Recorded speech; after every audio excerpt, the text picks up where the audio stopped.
So here we are talking, having our first conversation. It's so nice to be together with you, Lara. It is very nice, Dana. It's such a pleasure. It's very nice.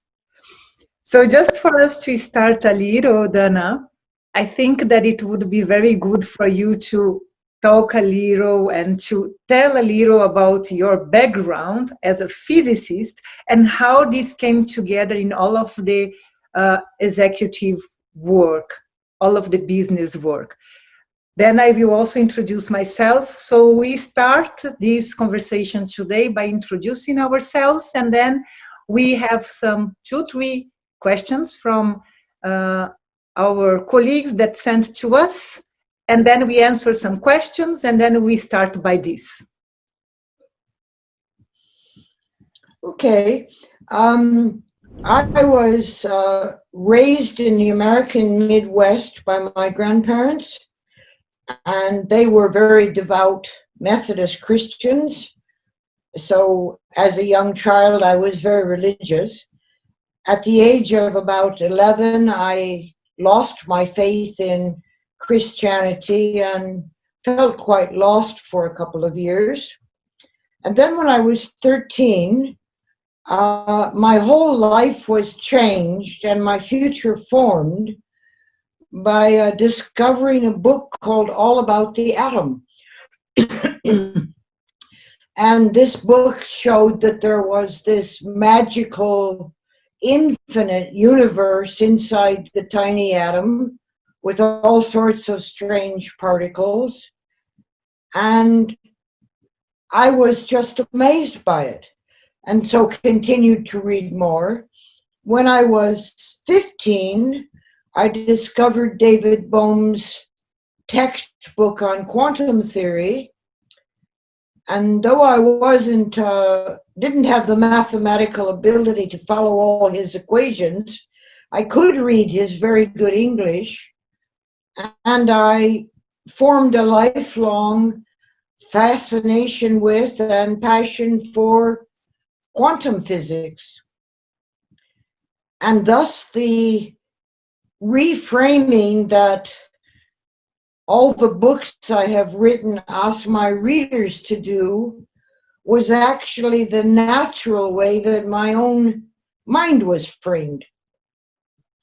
When I got to MIT on a physics scholarship, I decided that I was more interested in the philosophy associated with quantum physics than wanting to be an actual physicist.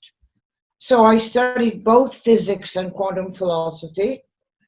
And then when I was a bit older and met my husband, who was a psychiatrist and also a physicist working on quantum consciousness, I came back to all my own younger thinking and wrote my first book, The Quantum Self.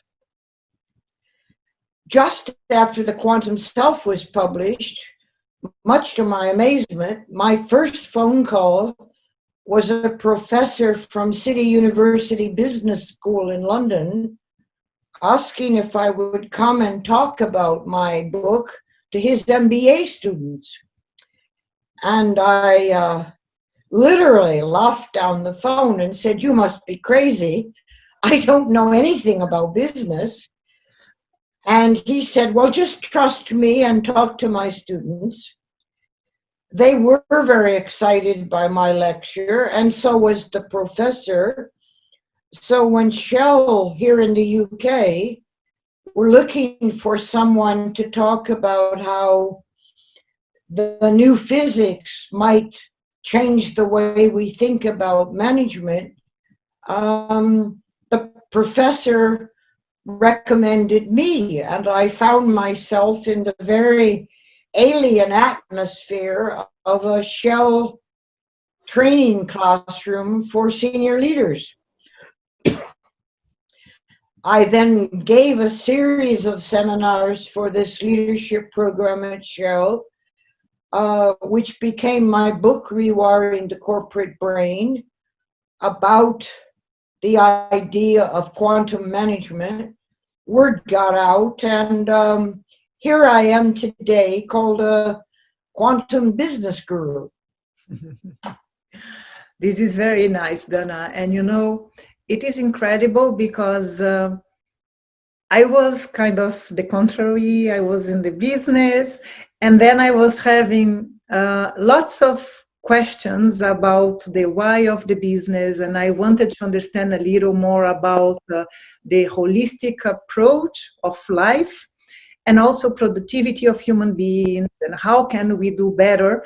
And in this period, my mother gave me one biography of Heisenberg. And after she gave me the biography of Heisenberg, she gave Your Quantum Self book. And after it was the spiritual quotient. And when I read your spiritual quotient, I was in my first senior leadership position. So I was the general manager of Hungary. So working with the pharma organization and then after Bayer Healthcare.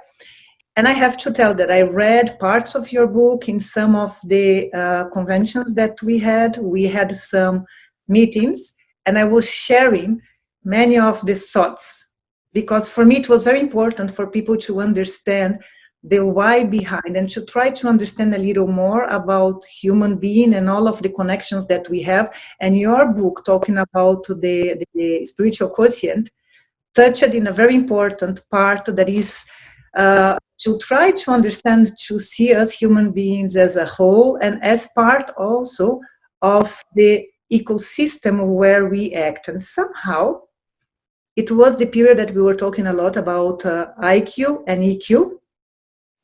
And it was for me like something was missing, and the SQ completed the equation. So for me, after this, I was reading your books and trying to understand a little further, and it was making so much sense because it was like some different approach of the physics, giving a completely different perspective to business.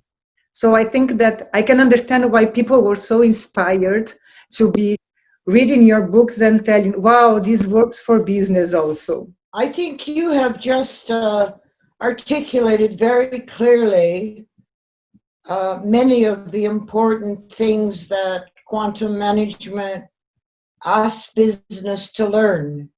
The wholeness of ourselves, the holism of our world, our interconnectedness, the fact that business is part of a larger ecosystem involving the community, the nation, the planet, and indeed even the cosmos.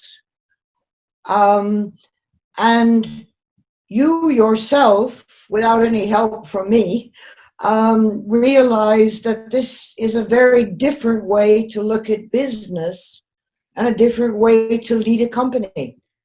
Yeah, it is true. Then I think that somehow when I started to see everything as a whole, like not separating the parts and telling that if I do this department, if this department works very well, and then this department works well, and I understand my competition so I can beat my competition. When I started not to separate the things, but seeing everything as a whole, and also our personal life and our professional life, it changed a lot. And I think that this is also very important in the quantum management philosophy, is that the human beings are also not either or. It's not the personal life and the professional life.